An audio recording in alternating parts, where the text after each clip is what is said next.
점점 겨울의 한가운데로 들어가고 있죠. 벌써 내일이 대설입니다. 눈이 온다는 절기죠. 지난 2월에 코로나 바이러스 대유행이 시작됐는데 다시 그에 못지않은 위기를 맞이하고 있습니다. 그렇지만 전문가들의 말을 들어보면 이르면 내년 2월쯤, 늦어도 5월쯤이면 잠잠해지지 않을까, 그런 얘기를 합디다. 거의 1년 동안 코로나 탓에 우리가 혹독한 훈련을 받았는데, 그랬으니까 이제 다시 일상으로 돌아간다면 지금까지보다는 더 감사하게 살 수 있지 않을까, 그렇게 생각합니다. 밤이 깊으면 새벽이 가깝다고 했죠. 아침이 머지 않았습니다. 조금만 더 힘을 내시기를 바랍니다. 오늘도 아버지 하나님의 사랑과 우리 주 예수님의 은혜와 성령님의 놀라운 기운이 이 시간 함께 예배를 드리는 저와 여러분 위에 충만하게 임하시기를 주님의 이름으로 축복합니다. 지난 주간에 수학 능력 시험이 있었죠. 원래 시험 치는 학생들 그 어느 해보다 힘들었을 겁니다. 우리 교회 식구들 가운데에서는 이번에 수능 친 사람이 없었습니다만 우리 어린이들 그리고 청소년들 시험 칠 날 그렇게 멀지 않았습니다. 시험 시즌이 되면 부모들의 마음 안타깝습니다. 어떻게 하면 우리 아이들이 인생의 어려운 이 관문들을 잘 통과해서 앞으로 창창한 미래를 잘 열어갈 수 있을까? 늘 조발심을 떨칠 수가 없습니다. 부모들은 늘 그랬습니다. 자녀들이 복을 받을 수만 있다면 천리길도 마다하지 않았습니다. 천근의 무게도 무겁다고 하지 않았습니다. 자식을 살릴 수만 있다면 자신들의 몸이 희생되는 것도 피하지 않았습니다. 그게 부모의 마음입니다. 우리의 하늘 아버지의 마음도, 우리 육신의 부모들뿐만 아니라 하늘 아버지의 마음도 그와 다르지 않을 것입니다. 시편 147편에 보니까 하나님은 하나님께서 좋아하시는 사람들에게 어떻게 대해 주시는가, 시인은 그런 노래를 부르고 있습니다. 어떻게 해주실 것 같습니까? 13절 14절입니다. 지금 우리가 온라인으로 예배를 드리기 때문에 다른 형제 자매들의 음성을 들을 수는 없습니다만 그래도 각기 다 한마음으로 집중하고 있겠죠. 우리 다 함께 읽어보겠습니다. 시편 147편 13절 14절 다 같이 읽습니다. 주님이 내 문빗장을 단단히 잠그시고 그 안에 있는 내 자녀에게 복을 내리셨다. 네가 사는 땅에 평화를 주시고 가장 좋은 밀로 만든 음식으로 너를 배불리신다. 아멘. 다 읽으셨으니까 내용을 봅시다. 주님께서 내 문빗장을 단단히 잠그시고 어떻게 하신다고 했습니까? 그 안에 있는 내 자녀에게 복을 주신다고 했죠. 또 우리에게 평화를 주시고 그뿐만 아니라 최고의 음식으로 배불리신다고 했습니다. 자, 자녀들이 복을 받고 우리가 함께 좋은 음식을 배불리 먹을 수 있다, 그런 말씀인데 세상에 이보다 더 좋은 일이 어디에 있습니까? 어떤 사람에게 이런 복을 주시겠습니까? 물론 하나님은 우리 모두의 아버지시니까 우리 모두에게 그렇게 해 주실 거예요. 그렇게 해 주시기를 원하실 겁니다. 그런데요, 부모가 되어 분들은 아시겠습니다마는 부모도 사람인지라 자식들에게 먹을 것을 준다든지 필요한 것을 제공해 준다든지 할 때 얼굴이 퉁퉁 부어서 하는 게 좋습니까? 아니면 기쁘게 하는 게 좋습니까? 두 번 하면 잔소리죠. 늘 그놈이 그 자식이 그 자식이지만 이쁠 때가 있는가 하면 때로는 보기 싫을 때도 가끔은 있잖아요. 그렇지만 자녀들이 부모를 기쁘게 할 때 부모는 더 정성스럽게 더 풍성하게 베풀어주고 싶습니다. 이게 부모의 마음이에요. 하나님도 그러실 겁니다. 우리가 하나님을 기쁘시게 해드리면 하나님도 우리에게 엄청나게 퍼주실 거예요. 자, 그러면 우리가 어떻게 하면 하나님께서 기뻐하시겠습니까? 시편 147편 11절 12절을 같이 읽어보겠습니다. 자, 시작. 주님은 오직 당신을 경외하는 사람과 당신의 한결같은 사랑을 기다리는 사람을 좋아하신다. 예루살렘아, 주님께 영광을 돌려라. 시온아, 내 하나님을 찬양하여라. 아멘. 주님을 경외하는 사람, 하나님의 한결같은 사랑을 기다리는 사람, 그런 사람 좋아하신다고 했죠? 그거예요. 자, 우리가 주님을 이렇게 경외해야죠. 주님의 사랑을 기다려야죠. 아마도 지금도 마음으로는 다 그렇게 하고 계실 겁니다. 문제는 행동입니다. 태도입니다. 하나님을 경외하는 사람, 하나님의 사랑을 기다리는 사람, 그런 사람들은 어떤 행동을 해야 하겠습니까? 어떤 태도를 보여야 하겠습니까? 12절이 그 답입니다. 제가 읽겠습니다. 예루살렘아, 주님께 영광을 돌려라. 시온아, 내 하나님을 찬양하여라. 한 번 더 읽습니다. 예루살렘아, 주님께 영광을 돌려라. 시온아, 내 하나님을 찬양하여라. 주님께 영광을 돌리라고 했죠. 하나님을 찬양하라고 했죠. 그러면 어떻게 하는 것이 하나님께 영광을 돌리는 것이고, 어떻게 하는 게 하나님을 찬양하는 겁니까? 찬양 노래 우리도 많이 알고 있죠. 또 많이 부르기도 했습니다.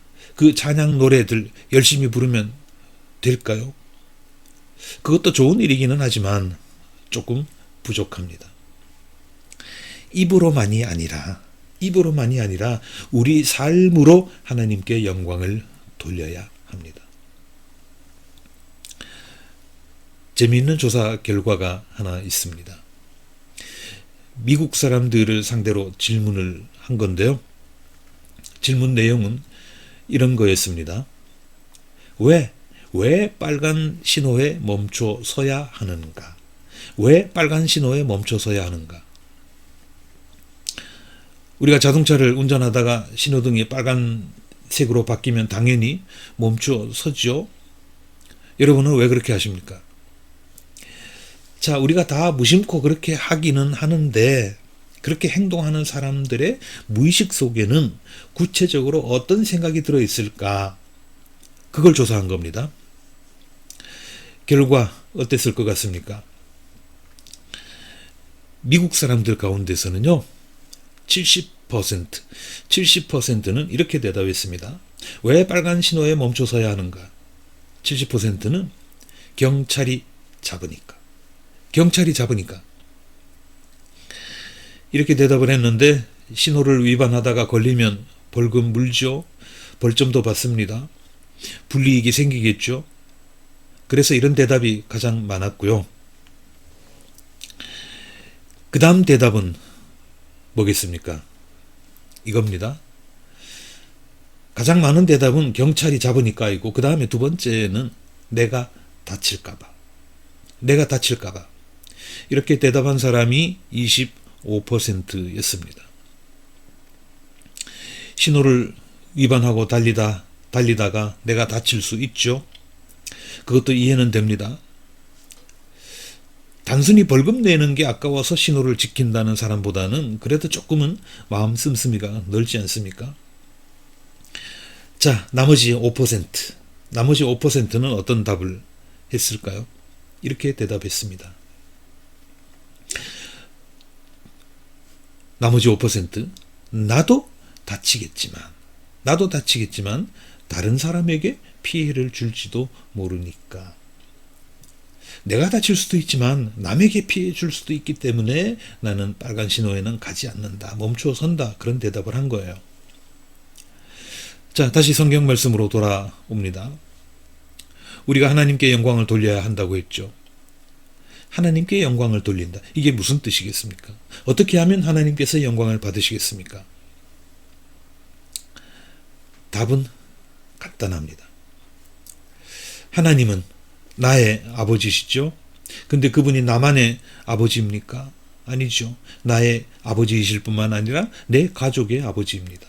내 가족뿐만 아니라 옆집 사람들의 아버지이기도 합니다. 옆집 사람들뿐만 아니라 우리나라 모든 국민의 아버지이기도 합니다.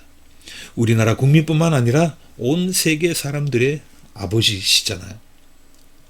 자, 더 나아가서 나를 사랑하는 사람 또는 내가 사랑하는 사람들의 아버지이실 뿐만 아니라 나를 미워하는 사람, 내가 원수같이 생각하는 사람, 그 사람의 아버지이기도 합니다. 이걸 생각해 보십시오. 누가 내 자식한테, 길을 가다가 어떤 사람이 내 자식한테 전혀 배려심 없이 함부로 대하면 어떻습니까? 기분 좋으신가요? 아니죠. 속이 상합니다. 하나님도 똑같습니다. 우리가 남을 배려하지 않는 것, 남에게 친절하게 대하지 않는 것, 남에게 예의를 지키지 않는 것, 그거는 단지 그 사람에 대한 관심과 배려와 사랑이 부족한 것이 아니라는 거예요. 그럼 뭡니까? 그거는 하나님을 모독하는 일입니다. 왜요? 그 사람들은 하나님의 아들, 딸들 아닙니까? 그거는 하나님을 모독하는 일입니다. 조금 전에 신호등 이야기를 했습니다마는 벌금 걱정 때문에 신호 지키는 거, 그리고 내가 다칠까봐 신호 지키는 거, 나쁜 행동은 아니죠.